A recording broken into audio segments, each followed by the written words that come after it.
있습니다. 다 찾으셨으면 아멘 하십시다. 아멘. 히브리서 10장 19절로부터 함께 나누겠습니다. 네. 자, 우리 학생들도 다 찾아주시고요. 19절로부터 25절까지 읽고 나누겠습니다. 그러므로 형제들아, 우리가 예수의 피를 힘입어 성소에 들어갈 담력을 얻었나니 그 길은 우리를 위하여 휘장 가운데로 열어놓으신 새로운 살길이요 휘장은 곧 그의 육체니라. 또 하나님의 집 다스리는 큰 제사장이 계심에 우리가 마음의 뿌림을 받아 악한 양심으로부터 벗어나고 몸은 맑은 물로 씻음을 받았으니 참 마음과 온전한 믿음으로 하나님께 나아가자.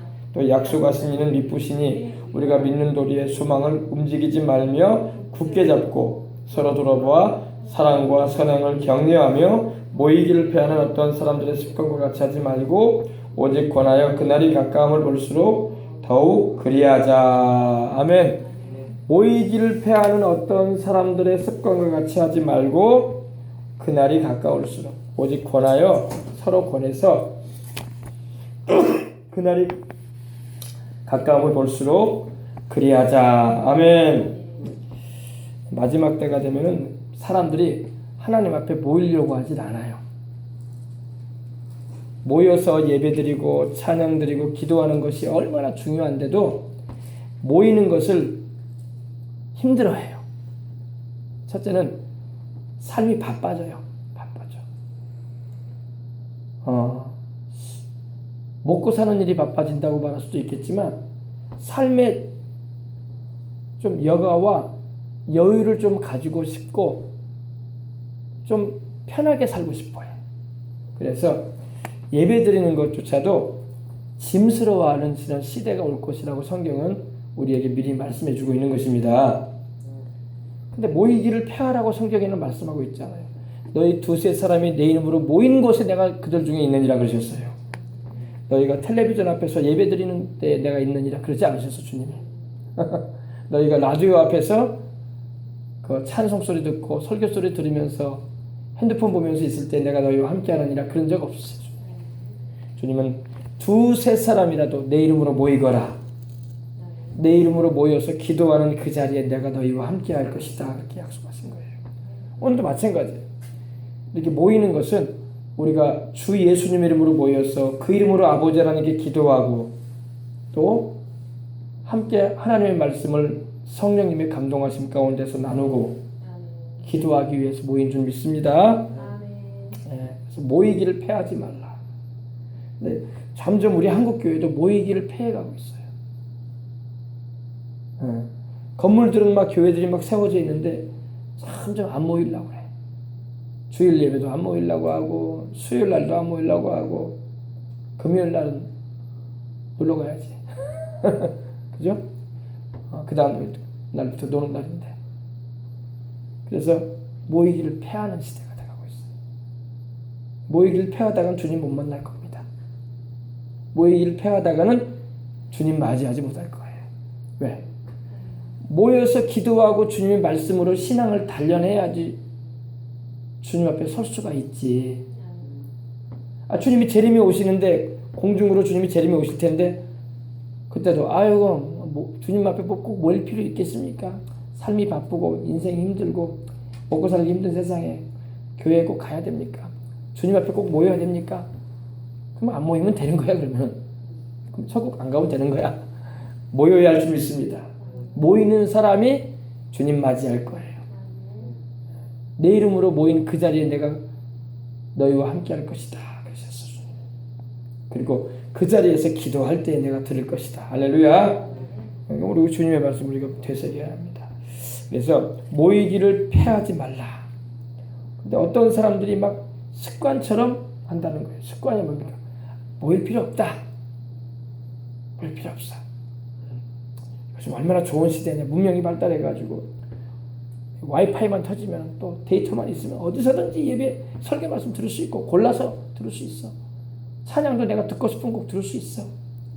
기도 굳이 해야 되는가? 그 정 힘들면 좀 누구한테 기도해 달라거나 부탁이나 좀 하지 뭐. 하나님 계신지 안 계신지도 모르겠고 아무튼 이런 식으로 나간단 말이에요. 그런 잘못된 습관에 빠지지 말라는 것입니다. 장작불처럼 모여 있을 때 타오르는 거예요. 모여서 기도할 때 성령님이 역사하십니다. 물론 혼자서 기도해도 하나님께 기도를 드릴 수 있습니다. 그러나 힘이 있고 더 큰 영향력을 나타낼 수 있는 것은 모여 있을 때, 모여서 합심해서 기도할 때의 역사가 일어나는 것입니다. 아무리 잘 타던 장작나무도요, 아무리 잘 타고 있던 것도 꺼내놓으면 꺼져버려 나중에. 같이 타고 있으니까 타고 있는 거야. 잘 타던 것도 가운데 있던 것도 꺼내버려요. 아무 딴 데 놔두고요. 타는가? 안 탑니다. 금방 수시돼 버려요. 더 이상 타지 않습니다.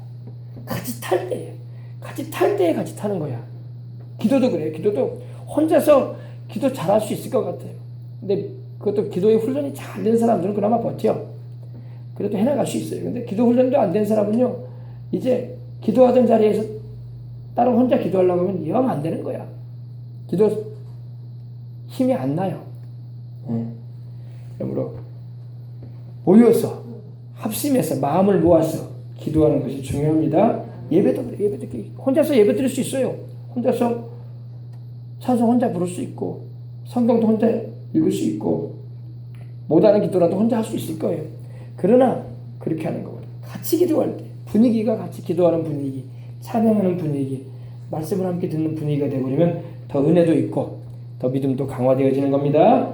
그래서 성경에는 오늘 우리 시대를 향해서 말씀하는 모이기를 패하는 어떤 사람들의 습관과 같이 하지 말아라. 그런 잘못된 습관 닮아가지 말아라. 근데 세상에 살다 보면 너무나 피곤한 세상이야. 하루 종일 일하고 와서 한 주간 내내 일하고 와서 좀 심신을 좀 편안하게 해줄 데가 없는가 하면 집에서 누워서 늦게까지 좀 잠도 자고 여름철이 되면 시원한 수박을 좀 썰어가지고 소파에 누워가지고 좀 쉬고도 싶고 그러다고요. 더군다나 겨울철에는 추우니까 또 움직이는 것조차도 불편스럽고 그런단 말입니다. 그러나 그렇다고 해서 하나님 섬기는 것을 막 힘들어하면 안 될 줄 믿습니다. 이겨내야 돼요.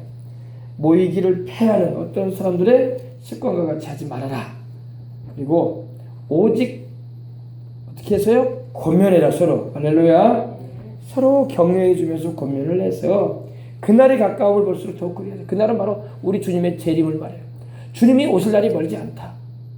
주님 오실 날이 가까울수록 사람들은 안 모이려고 할 것이다. 지금 우리나라도 점점 그러고 있어요. 우리 한국교회도 점점 그러고 있다고요. 우리 방송 그 텔레비 화면으로 보니까 여의도 순복음교회는 많이 모이던데요. 어느 교회는 많이 모이던데요. 많이 모이는 것처럼 다 보일 때가 있어요. 원래 그 교회는 원래부터 많이 모였어. 원래부터. 예전엔 더 많이 모였어. 지금보다 예전에는 더 많이 모였던 교회예요. 그리고 그럽니다. 근데 지금은 좀 한국교회 추세가 좀 모이기를 점점 패하는 그런 상황으로 치닫고 있는 것 같이 보인단 말입니다. 그러므로 그래서는 안 돼요. 주님이 오실 날이 가까울수록 마귀는 점점 모이지 못하게 하려고 해요. 삶을 자꾸 바쁘게 만들어.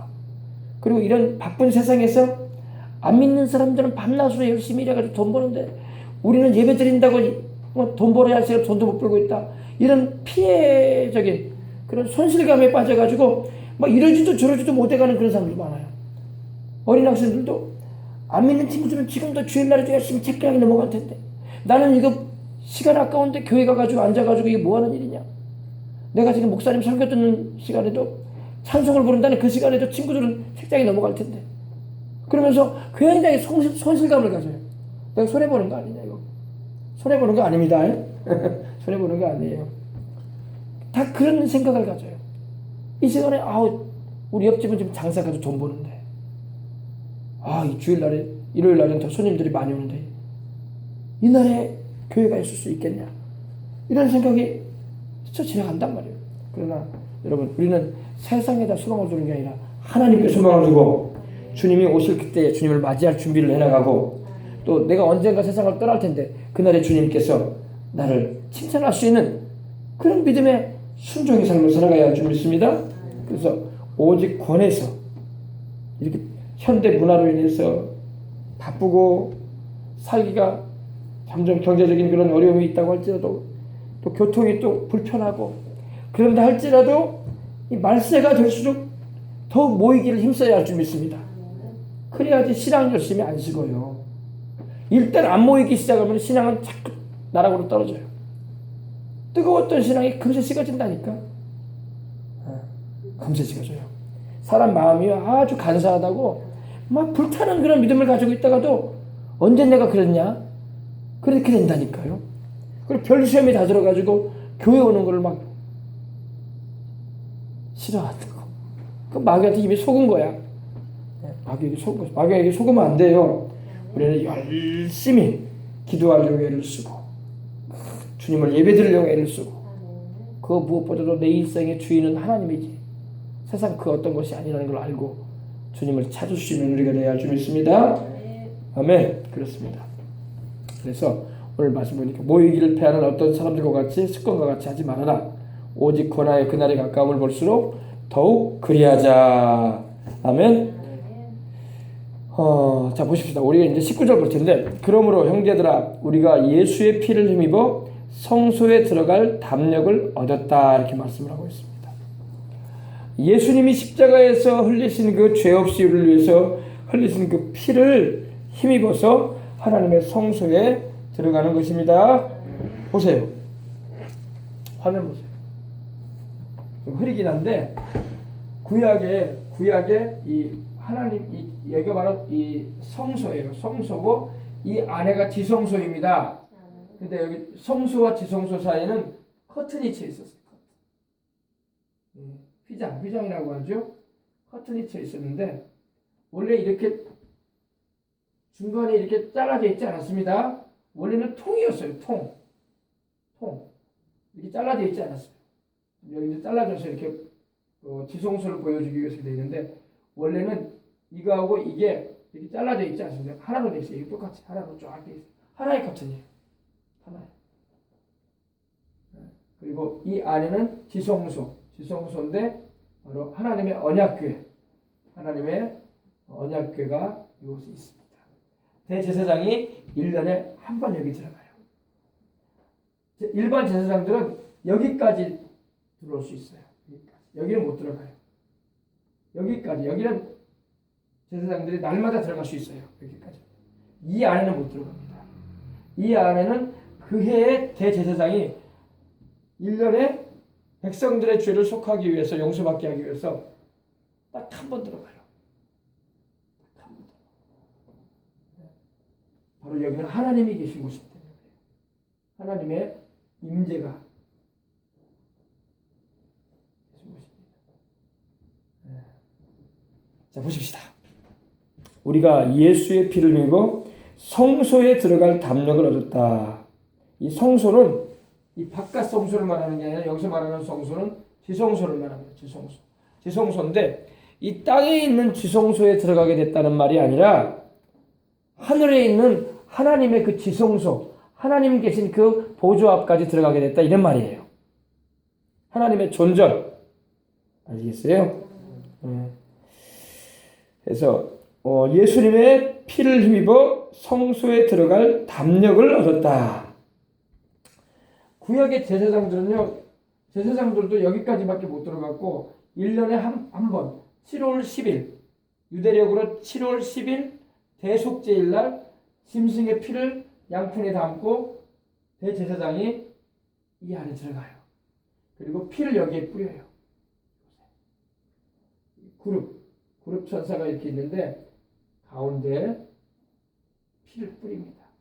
그래서 백성의 죄를 속함 받는 거예요. 아시겠어요? 제가 말씀드린 것처럼 그날은 하나님께서 말씀하시기를 너희가 다 금식을 하고 하셨어. 백성들 다 금식시켜라. 왜? 그날은 너희들이 스스로 괴롭게 해라. 왜? 죄에 대해서 애통한 마음 가지라 이 말이에요. 그리고 짐승을 잡아서 흠없는 짐승을 잡아서 그 짐승의 몸은 가죽을 벗겨가지고 그 몸은 각을 떠가지고 잘라내요. 번제단에다가 불로 태워서 제물로 태우고, 그리고 그 피는 대제사장이 가지고 들어가서 여기다 뿌립니다. 그런데 이 휘장을 지나서 지성소에 들어가려면 반드시 피를 가지고 들어가야 돼요. 왜 피를 가져가야 되냐? 죄속함을 받을 수 있는 길은 피가 필요해요. 피는 뭘 말합니까? 생명을 말합니다. 짐승을 죽였단 말이에요. 짐승이 죽는 것은 바로 우리를 대신해서 죽었다는 것을 의미하는 거예요. 그러니까 죄값은 사망인데 짐승의 죽음을 통해서 하나님께로 나아갈 수 있는 구약의 죄를 덮음받을 수 있는 길이었던 것입니다. 그래서 구약을 알아야지 예수님이 얼마나 중요한 분임을 아는 거예요. 근데 종교로서 우리가 예수라는 분을 믿는 게 아니에요. 바로 우리 죄를 속하실 분, 우리로 하여금 하나님 앞에 어여시 서게 하실 분, 우리의 그 더럽고 불의하고 거짓된 이런 죄악에서 우리를 씻어주고 의롭게 해줄 분, 그분이 바로 예수님이란 말입니다. 예수님의 피가 여기 이제 지상은 이제 구약 시대에는 짐승의 피를 가지고 들어갔지만 우리 예수님은 하나님, 이 모형은 이건 모형이거든요. 모형. 땅에 있는 성소와 성물들은요, 하나님께서 모세에게 40일을 금식하는 가운데 보여주신 모형이에요. 그림자적인 요소. 실물이 아니야. 실물은 하늘나라에 있어. 천국에 있어. 근데 예수님께서 들어가신 곳은 여기 지상에 있는 이곳에 들어가신 게 아니라 하나님 계신 천국으로 가셨어요. 자기 피를 가지시고 자기가 제물 되어 주시고 자기가 대제사장이 되셔서 자기가 우리 죄를 속하는 일을 하셨던 거예요. 그러니까 예수님을 의지하지 않고는 인생들은 구원받을 길 전혀 없어요. 종교를 가졌다고 사람이 구원받는 거 아니야. 수양과 도덕을 닦아가지고 선행 좀 했다고 착한 일 좀 몇 개 했다고 구원받는 것도 아니고, 남보다 내가 성격이 좀 착하고 민폐 끼치지 않은 삶을 좀 살았다고 해서 하나님이 구원해 주시는 게 아니에요. 그 구원하고 아무 상관없어요.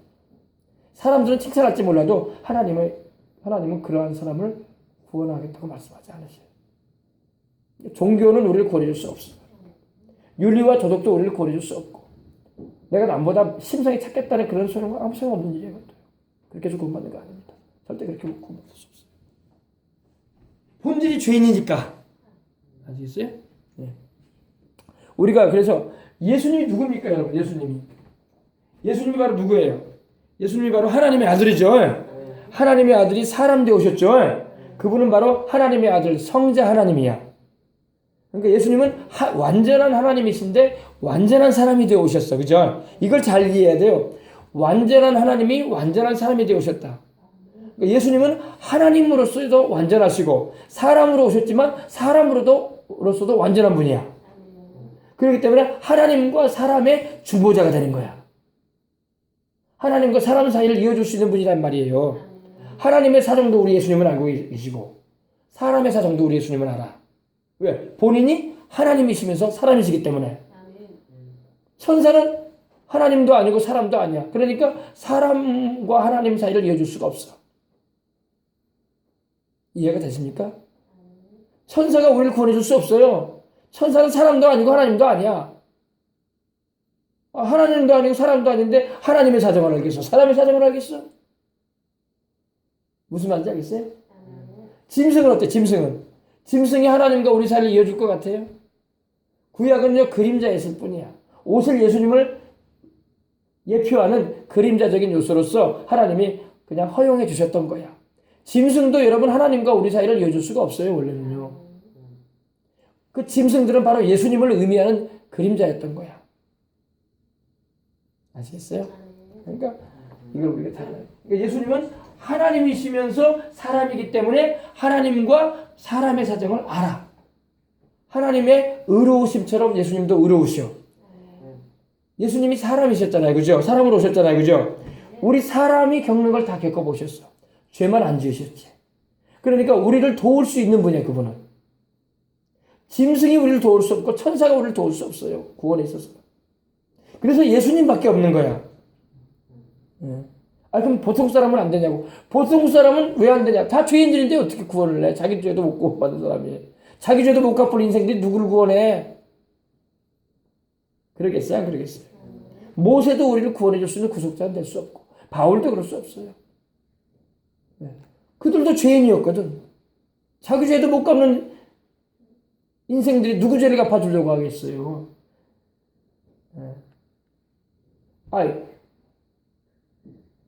나도 빚이 한 10억 있는데 20억 진 사람한테 가서 내가 네 빚 갚아줄까? 그럼 되겠어요? 안 되겠어요? 그럼 뭐라고 하시면, 야, 네 빚이나 갚아. 네 빚이나. 너도 빚진 죄인 아니냐? 네가 나를 불쌍히 여기서 도와주려고 하는지 모르겠지만 네 빚이나 좀 갚어. 예수님은 죄의 빚이 없잖아요. 그죠? 예수님은 또 우리들의 죄값을 다 지불할 수 있는 전능하신 하나님으로서 또 완전한 사람 되어 오셨기 때문에 우리 주님은 자원이 무궁한 분이야. 그래서 온 인류를 구원할 수 있는 분이야. 당신을 믿는 자들을. 그래서 예수님밖에 없는 거야. 유명한 종교 지도자들이 우리를 못 구원하느냐? 왜 못 구원하느냐? 그들은 자기 죄도 못 갚을 인생들이야. 그들이 보통 사람보다 윤리적이고 도덕적이고 뭔가를 깨달은 것 같지만 그것이 그 사람들의 영혼을 구원받게 하는 그런 근거는 되지 않아요. 하나님 앞에서는 조금도 어렵지 않아요. 50보 100보야. 조금 보통 사람보다 나았다 그 정도예요. 예수님은 우리 보통 사람보다 조금 나았다 그 정도가 아니에요. 우리 예수님은 완벽한 분이야. 완전한 하나님이 완전한 사람 되어 오셨어요. 하나님으로서의 무궁한 자원을 가지고 계시고 또 사람이 되어 오셔서 우리와 똑같은 사람이 되어 오셨지만 죄가 전혀 없으셨어. 그래서 죄 없는 피로써 우리 죄인들을 구원할 길을 열어주셨던 것입니다. 이것이 복음이에요. 이것이 복음이에요. 깨달으시면 하면 합시다. 네. 우리가 그래서 예수의 피를 힘입어. 그러면 예수님의 피가 도대체 뭐길래 우리가 하나님의 성소에 들어갈 수 있게 되었느냐? 예수님의 피는 죄가 없는 피예요. 그죠? 죄가 없는 피. 흠도 없고 점도 없는 어린 양 같은 그리스도의 보배로운 피라고 말씀을 하고 있습니다. 그래서 죄가 없는 피이기 때문에 우리 죄인들을 구속할 수 있는 근거가 되는 거예요. 석가모니의 피도 우리를 구원해줄 수 없고 마음의 죄의 피도 우리도 구원해줄 수 없으며 유명한 종교지도자들의 피도 우리를 구원해줄 수 없어요. 그들도 죄인의 피야 다. 아담의 혈통을 탔잖아 다. 다 조상이 아담이잖아. 아버지 혈통 타고 났잖아. 그죠? 죄인으로 태어났단 말이에요. 예수님은 아버지가 안 계시잖아요. 동정녀의 몸에 성령으로 잉태되셔서 오셨잖아요. 그래서 죄가 없으시다고. 태어날 때도 죄 없이 태어나셨고 살면서도 죄를 범한 적이 없으셨어요. 그 입에 거짓말 한 번 없었다고 성경이 말씀하고 있어요. 완전한 의인으로 사셨어요. 그리고 완전한 의인으로서 죄인된 우리를 구원하려고 주님이 십자가를 져주신 것입니다. 하나님께서 육신을 입고 오셨다는 것은 바로 그 몸에 피를 가지고 오신 거예요. 하나님은 영이시기 때문에 원래 피가 없으세요. 하나님은 영이시니 예배하는 자가 신령과 진정으로 예배라고 했잖아요. 예수님도 원래 사람이 아니셨을 때는 사람을 입고 오시기 전에는 영으로 계셨어요. 피가 없으시고 우리 육체가 없으셨다고. 근데 사람을 입으신 거야. 그래서 우리와 같은 살과 피를 가지시게 된 겁니다. 혈과 육을 입으시고 오셨다고 말하고 있는 거예요. 그래서 우리가 이 예수님의 피는 보통 종교인의 피이거나 일반 사람의 피와는 달라요. 그래서 다르다는 것은 죄가 없다 이 말입니다. 죄 없는 피를 흘려주심으로 우리로 하여금 하나님께 나아가 의롭다함을 받고 거룩함을 입을 수 있는 길을 열어주신 거예요. 그러므로 우리가 예수의 피를 힘입어 성소에 하늘 지성소를 말합니다. 천국에 꼭 이와 같은 데가 있다고요. 천국에. 이건 지상에 있는 모세를 통해서 하나님이 이렇게 만들게 한 성막 안에 있는 그 모형이지만 천국에 셋째 하늘에 실제로 실물이 있어요. 거기에 우리 주님이 가신 거예요. 우리도 예배를 드리는 것은 바로 거기를 바라보고 예배 드리는 거야. 아시겠어요? 우리 주님을 향해서 나아가는 것입니다. 그래서 우리가 예수의 피를 힘입어 성소에 들어갈 담력을 얻었다. 담력이라는 게 뭡니까? 담력은 바로 담대함을 얻었다 이겁니다. 그래서 예수님의 피를 힘입고 오늘도 기도해야 할 줄 믿습니다. 예수님의 이름을 의지하여 오늘도 하나님께 나가는 거예요. 내가 어줍지 않은 착한 일 좀 했다고 그것 가지고 하나님 앞에 나갈 수 있는 거 아니에요. 아무리 여러분 수백억을 수천억을 가지고 어려운 사람을 돕고 재난을 겪은 사람에게 도왔다 할지라도 그것이 하나님께 나아갈 수 있는 담대함의 근거는 되지 않습니다. 인간의 행위적인 거는요, 예수님을 의지하지 않고 행하는 모든, 예수님의 이름으로 행하지 않은 모든 인간의 선행과 소위 말해서 선한 일, 착한 일들은요, 하나님 보실 때 죄인이 행한 빛이 나는 또 다른 죄인 거예요. 이해를 잘 하셔야 돼요. 아유, 착한 일 했는데 왜 목사님 자꾸 죄라고 합니까? 빛은 납니다. 빛은 나. 하나님 볼 때는 빛은 나는데 그것이 그 사람의 영혼을 구원할 근거도 안 되고, 그것이 하나님 보실 때에 참 의로 여겨지지 않는다는 것입니다. 왜? 죄인들이 행한 일이기 때문에. 그래서 우리가 예수님을 믿고 주의 보혈로 이렇게 예수님의 피로 죄를 용서받고 그 다음에 하나님 말씀에 순종하는 마음으로 예수님의 이름으로 행하는 선한 일이 하나님께 기억하심 받고 하나님이 받으실 만한 것이 되는 거예요. 예수님을 안 믿는 사람이 행하는 선한 일, 하나님의 기억에서 지워집니다. 아쉽지만, 안타깝지만. 그래서 예수님을 믿어야지 모든 게 가치가 있는 거야. 예수 없이 행하는 모든 일은 가치가 없어요. 사람들은 인정해줘. 이렇게 좋은 일 하셨냐고. 고생하셔가지고 돈 모아가지고 착한 일 하셨네요. 사람만 그렇게 말해요. 하나님은 말씀 안 하세요. 이걸 잘 이해해야 돼요. 가치 있게 인생 살려면 예수님을 믿고 예수님을 통해서 용서받고 하나님 앞에서 의롭다움을 받은 가운데 그 말씀에 순종하여 사는 행동이 하나님의 기억하신 바 되고 하나님의 상줄 근거가 되는 겁니다. 아셨어요? 네. 그래서 우리가 예수의 피를 입어 성소에 들어갈 담력을 얻었다. 하나님께 무엇이든지 말씀드릴 수 있는 담력을 우리가 얻게 된다. 예수님의 피를 힘입고 나갈 때에 그 피가 마음속에 큰 증거 됩니다. 내 기도 소리 들으사 다 허락하소서. 아멘. 그래서 기도할 때 예수님의 피를 또 예수님의 이름을 의지해서 기도하는 거예요. 다른 어떤 것에 근거를 두면 안 돼요.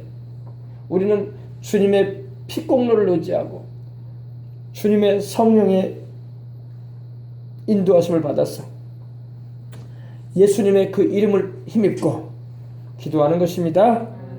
담대하게 자유롭게 그냥 두려움 없이 기도해 갈 수가 있는 것입니다.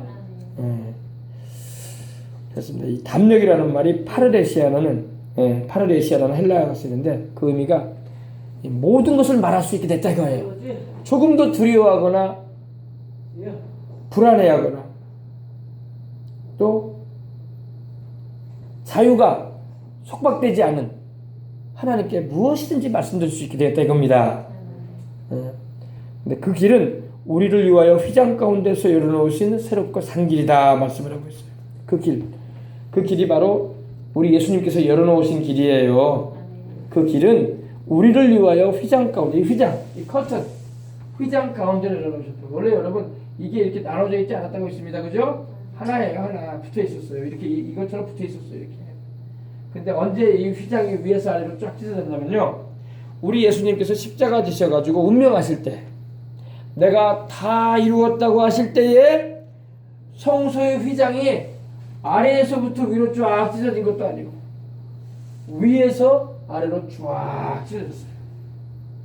지상 그 예루살렘 성전의 그 휘장이. 근데 여러분 이 휘장이 여러분 그렇게 찢어질 수 있는 게 아니에요. 이 휘장이 우리가 요즘에 뭐 가정에서 여러분 창문 가리개로 쓰는 그런 커튼 정도 그런 두께도 없는 힘도 없는 그런 휘장이 아닙니다. 이 휘장이 얼마나 두껍게 짜여졌냐면요. 그 요세푸스라는 성서학자가 이 역사가가 기록한 거에 보면은 얼마나 두껍냐면요. 황소 두 마리 있죠. 황소 두 마리가 양쪽에서 잡아당겨도 안 찢어진다는 거예요. 사람 힘으로 찢을 수가 없는 거예요.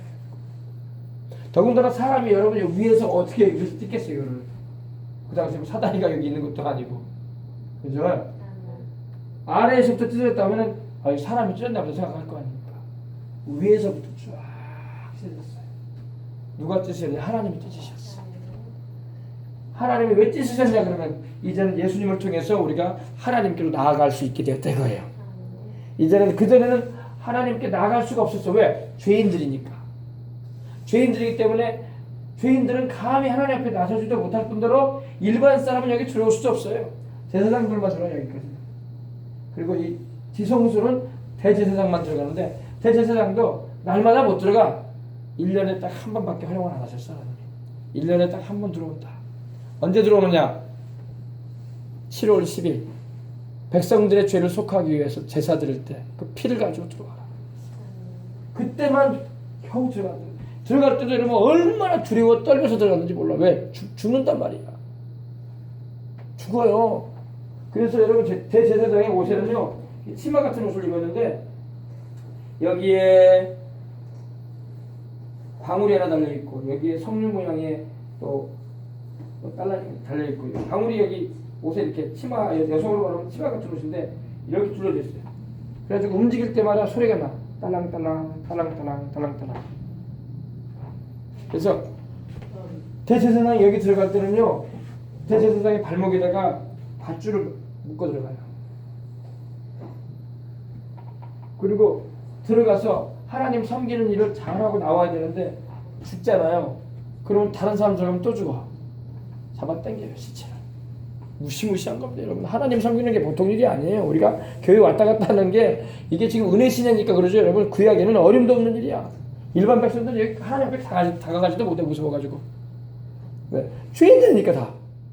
구약에 있는 사람들만 죄인인가? 우린 더 큰 죄를 짓고 있는데 지금. 더 많은 죄를 짓고 사는데 지금 세상은.